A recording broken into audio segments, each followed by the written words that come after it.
Halo teman-teman Kesmas semua, kami dari kelompok 1 Kesmas 2D akan membahas mengenai efek pandemi terhadap perempuan dalam pandangan kesehatan reproduksi.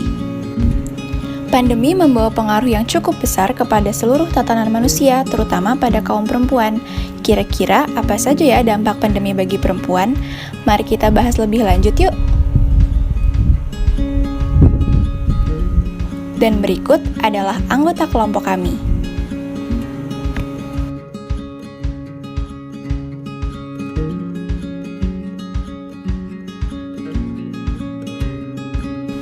Berdasarkan sumber yang kita ambil dari situs detik.com bahwa pada tanggal 2 Maret tahun 2020 telah dilaporkan Indonesia untuk pertama kalinya mengonfirmasi adanya kasus COVID-19.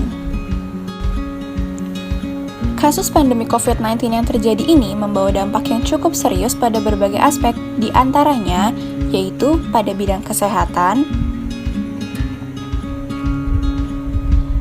bidang ekonomi, dan juga bidang sosial. Laporan perubahan tatanan inilah yang kemudian membawa perubahan pada kesetaraan gender di Indonesia, karena pada dasarnya ketidakpastian kondisi perekonomian membawa dampak yang lebih buruk bagi perempuan dibandingkan laki-laki. Salah satu ancaman di bidang kesehatan yaitu yang berfokus pada kesehatan reproduksi. Adapun salah satu kebijakan yang dilakukan oleh pemerintah dalam menangani kasus COVID-19 ini adalah dengan pembatasan sosial berskala besar atau PSBB. Kondisi ini menyebabkan dampak terhadap keberlangsungan pelayanan kesehatan termasuk pelayanan KB dan kesehatan reproduksi.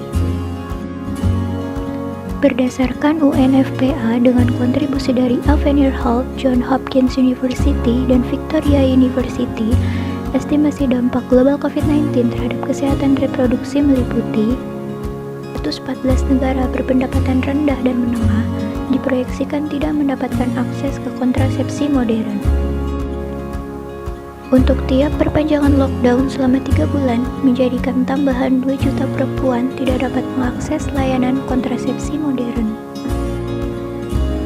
Lockdown berlanjut selama 6 bulan yang disertai dengan gangguan pada ketersediaan layanan, menjadikan tambahan 7 juta kehamilan yang tidak diinginkan. Di Indonesia sendiri, terdapat beberapa laporan mengenai dampak COVID-19 seperti sebanyak 600 praktek mandiri bidan dilaporkan menutup prakteknya. Yang kedua, penurunan cakupan pelayanan kesehatan ibu. Yang ketiga, penurunan pengguna KB baru di bulan Maret dibandingkan dengan Februari sebesar 30-40% untuk semua jenis kontrasepsi. Adapun dampak yang ditimbulkan saat pandemi dalam tatanan kesehatan reproduksi antara lain, dalam masa pandemi seperti ini, isolasi mandiri di rumah membuat terjadinya peningkatan kegiatan seksual oleh pasangan, sementara KB tidak menjadi pelayanan prioritas.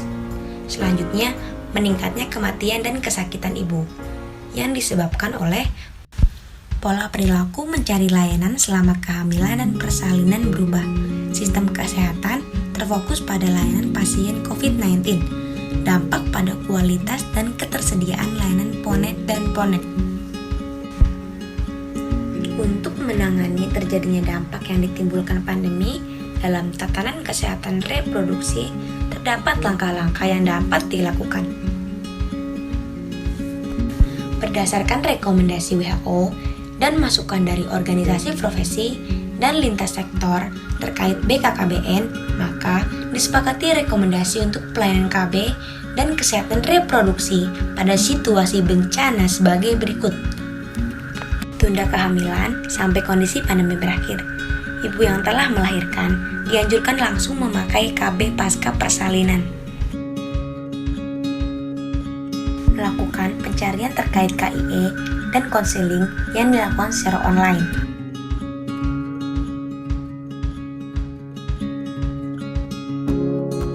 Bagi calon pengantin di masa pandemi untuk tetap mengurus pelayanan administrasi serta catatan nikah dan menunda dahulu segala bimbingan perkawinan. Selain itu, untuk menangani hal-hal terkait perawatan jangka panjang dan kronis, dapat dilakukan langkah-langkah sebagai berikut. Pertama, gunakan layanan kesehatan elektronik. Kedua, memastikan ketersediaan suplai perawatan jangka panjang. Yang ketiga, petakan apotek-apotek swasta dan milik pemerintah yang dapat mengantarkan obat-obatan ke rumah, serta pertimbangkan layanan badan non-kesehatan untuk mengantarkan suplai seperti kurir, guru, pos, dan lain-lain. Demi tercapainya upaya untuk menangani dampak dari pandemi ini, perlu juga dilakukannya pendekatan terhadap masyarakat.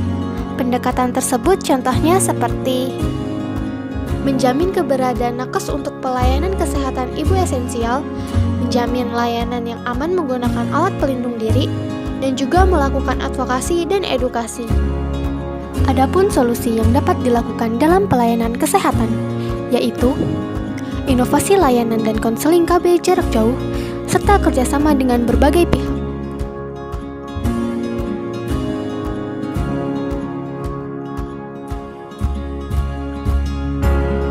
Terima kasih telah menonton video ini sampai akhir. Jangan lupa untuk like, comment, dan subscribe channel YouTube Mendadak Daring. Semoga ilmunya dapat bermanfaat. Sampai jumpa.